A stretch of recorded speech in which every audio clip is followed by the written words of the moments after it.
ഈശോ മിശിഹായ്ക്ക് സ്തുതിയായിരിക്കട്ടെ. പ്രിയ കൂട്ടുകാരെ, ഇന്ന് ജൂലൈ 3 ദുഃഖറാന ദിവസം.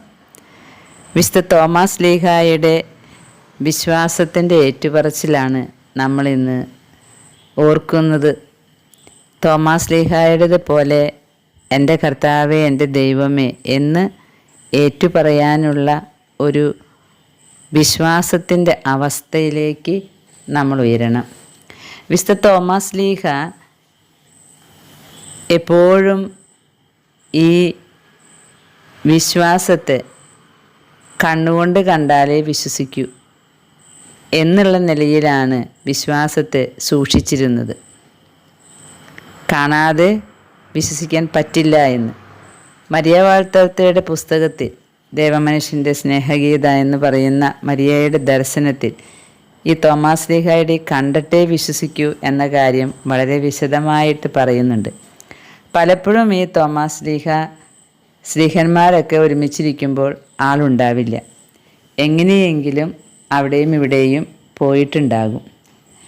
അങ്ങനെ ഒറ്റപ്പെടും. അങ്ങനെ ഒറ്റപ്പെട്ട ഒരു സമയത്താണ് ബാക്കി 10 പേർക്ക് ഈശോ പ്രത്യക്ഷപ്പെടുന്നത്.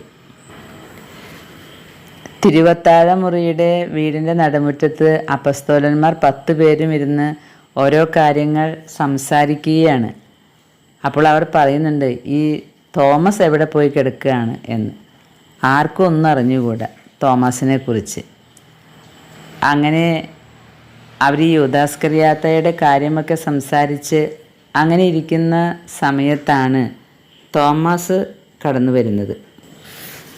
തോമാസിനെ കണ്ട വശം ഇവരെല്ലാവരും പറഞ്ഞു, നീ വിഷമിക്കൊന്നും വേണ്ട, നീ എവിടെയായിരുന്നു എന്ന് ചോദിച്ചു. അപ്പോൾ തോമാസ് ശ്ലീഹ പറയുന്നുണ്ട്, ഞാൻ എൻ്റെ പെങ്ങളുടെ വീട്ടിലേക്ക് പോകാം എന്നാണ് വിചാരിച്ചത്. പക്ഷേ അവിടേക്ക് റാമായിലുള്ള എൻ്റെ സഹോദരിയുടെ വീട്ടിലേക്ക് പോകാനാണ് ഞാൻ പോയത്. പക്ഷേ അവിടെ കയറാൻ എനിക്ക് ധൈര്യമില്ല, ഈ സഹോദരി ഇനി എന്തു പറയും എന്ന് വിചാരിച്ച്. അങ്ങനെ ഞാൻ മലമുകളിൽ അലഞ്ഞു നടക്കുമ്പോൾ ബദ്ലഹേമിലെ ഗുഹയിലെത്തി. അവിടെ ഇരുന്ന് കുറേ കരഞ്ഞു. അങ്ങനെ കരഞ്ഞ് ഞാൻ ഉറങ്ങിപ്പോയി. അപ്പോഴാണ് ഏലിയാസ് അവിടെ വന്ന് എന്നെ കണ്ടുപിടിച്ചത്. എങ്ങനെയാണാവോ അദ്ദേഹം എന്നെ കണ്ടുപിടിച്ചത് എന്നൊക്കെ പറയുന്നുണ്ട്. അങ്ങനെ തോമാസ് ഈശോ പോയതിൻ്റെ സങ്കടത്തിൽ കരഞ്ഞുകൊണ്ടിരിക്കുക. അപ്പോൾ ഏലിയാസ് പറയുന്നുണ്ട്, നീ കരയണ്ട, നിൻ്റെ ഗുരു ഉയർത്തെഴുന്നേറ്റു. പക്ഷേ തോമാസിന് വിശ്വസിക്കാൻ പറ്റുന്നില്ല. തോമാസ് പറഞ്ഞു, ഞാൻ വിശ്വസിക്കില്ല, നിങ്ങളൊരു ഭൂതത്തെയാണ് കണ്ടത്, നിങ്ങൾക്കൊക്കെ ഭ്രാന്താണ് എന്നൊക്കെ പറഞ്ഞു. അപ്പോൾ പത്രോസ്ലീഹ പറയുന്നുണ്ട്, എന്തേ അവനിങ്ങനെ ഉയർക്കുമെന്ന് നീക്ക് വിശ്വസിക്കാൻ പറ്റുന്നില്ലേ? അവനൊരു ദൈവമല്ലേ? അവൻ ദൈവമാണ്, ഒരു മനുഷ്യനല്ല എന്ന്. അപ്പോൾ തോമാസ് ശ്ലീഹ പറയുന്നുണ്ട്, ഞാൻ വിശ്വസിക്കുന്നു, അവൻ ദൈവമാണ്. പക്ഷേ അവൻ ദൈവമായതുകൊണ്ട് ഞാൻ വിചാരിക്കുകയാണ്, എത്രമാത്രം നല്ലവനായാലും ഇത്ര കുറവുള്ളവരുടെ അടുത്തേക്ക് ഒരു ദൈവം വരില്ല എന്ന്. അങ്ങനെയാണ് തോമാസ് ശ്ലീഹയുടെ വിശ്വാസം. അപ്പോൾ ഇവരൊക്കെ പറഞ്ഞു, ഞങ്ങൾ അവനെ കണ്ടു, ഇങ്ങോട്ട് വന്നിട്ടുണ്ടായിരുന്നു, ഞങ്ങൾ അവനെ ചുംബിച്ചു, ഞങ്ങൾ അവൻ്റെ സ്വരം കേട്ടു, അവൻ്റെ കയ്യിൽ തൊട്ടു നോക്കി, അവൻ്റെ മുറിവുകൾ ഞങ്ങൾ കണ്ടു. അപ്പോഴും തോമാസ് ശ്ലീഹ പറയും, ഒന്നുമില്ല, ഞാനത് വിശ്വസിക്കുന്നില്ല എന്ന്. അങ്ങനെ ഇവർ ബോധ്യപ്പെടുത്താനായിട്ട് ശ്രമിക്കുമ്പോൾ തോമാസ് ശ്ലീഹ പറയുന്നുണ്ട്, ഞാൻ അങ്ങനെ നിങ്ങൾ പറയുന്നത് കേട്ട് വിശ്വസിക്കുകയില്ല, ഞാൻ കണ്ടിട്ടേ വിശ്വസിക്കുകയുള്ളൂ. അപ്പോൾ മറ്റുള്ള ശിഷ്യന്മാർ അപ്പസ്തോലർ പറയുന്നുണ്ട്, അവൻ നിന്നെ ശിക്ഷിക്കുമെന്ന് നിനക്ക് ഭയമൊന്നുമില്ല ഇങ്ങനെ പറയുമ്പോൾ. അപ്പോൾ തോമാസ് ശ്ലീഹ നിഷ്കളങ്കമായിട്ട് പറയുകയാണ്, ഞാൻ അവനെ അവിശ്വസിക്കുകയൊന്നുമല്ല, എന്നെ ബോധ്യപ്പെടുത്തണമെന്നാണ് ഞാൻ പറഞ്ഞത്. അതുകൊണ്ട് അവൻ എൻ്റെ കൺമുമ്പിൽ വരട്ടെ, അപ്പോൾ ഞാൻ വിശ്വസിക്കാം എന്ന്. ശാഠ്യം പിടിച്ചിരിക്കുന്ന ഒരു കുഞ്ഞിൻ്റെ മനോഭാവം. വീണ്ടും അപ്പസ്തോലന്മാരുടെ കൂടെ തോമസും ഉള്ളപ്പോൾ ഈശോ പ്രത്യക്ഷപ്പെടുന്നുണ്ട്. ജനലുകളൊക്കെ അടച്ചിരിക്കുന്ന സമയത്ത് ഈശോ പ്രകാശധാരയോട് കൂടെ പ്രത്യക്ഷപ്പെടുകയാണ്. എല്ലാവരും ഓടിപ്പോകുന്നുണ്ട് ഈശോനെ ചുംബിക്കാനും തൊട്ട് വണങ്ങാനും ഒക്കെ ആയിട്ട്. പക്ഷേ തോമസ് എന്താണ് ചെയ്യേണ്ടത് എന്ന് ഒരു രൂപവുമില്ലാതെ തോമസ് നിൽക്കുകയാണ്. അവിശ്വസിച്ചതിൻ്റെ ഒരു ജാള്യതയുണ്ട്. ഇനി ഗുരു എന്താണ് പറയുക എന്നൊരു പേടിയുണ്ട്. അതുകൊണ്ട് മാറി നിൽക്കുകയാണത്രേ തോമസ് ലീഹ. അപ്പോൾ ഈശോ തോമസിനെ നോക്കിയിട്ട് പറഞ്ഞു, തോമസേ ഇവിടെ വാ. വരുന്നില്ല. വീണ്ടും ആജ്ഞാസ്വരത്തിൽ പറഞ്ഞു, തോമസേ ഇവിടെ വരൂ എന്ന്. എന്നിട്ട് ഈശോ പറയുന്നുണ്ട്, കാണാതെ വിശ്വസിക്കുകയില്ലാത്ത ഒരു മനുഷ്യൻ ഇതാ എന്ന്. എന്നിട്ട് ചിരിക്കുകയാണ്. ഈശോ ചിരിക്കുകയാണെന്ന് മനസ്സിലായപ്പോൾ തോമസിന് ധൈര്യമായി. അപ്പോൾ ഈശോ പറയുന്നുണ്ട്, ഇവിടെ വാ, നീ എൻ്റെ അടുത്ത് ചേർന്ന് നിൽക്ക്, നോക്കുന്നത് പോരെങ്കിൽ നിൻ്റെ വിരൽ നിൻ്റെ ഗുരുവിൻ്റെ മുറിവുകളിലേക്ക് ഇടുക.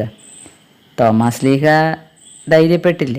പക്ഷേ ഈശോ നിർബന്ധമായിട്ട് ആ വിരലുകൾ ഈശോയുടെ മുറിവിലേക്ക് കടത്തുകയാണ്.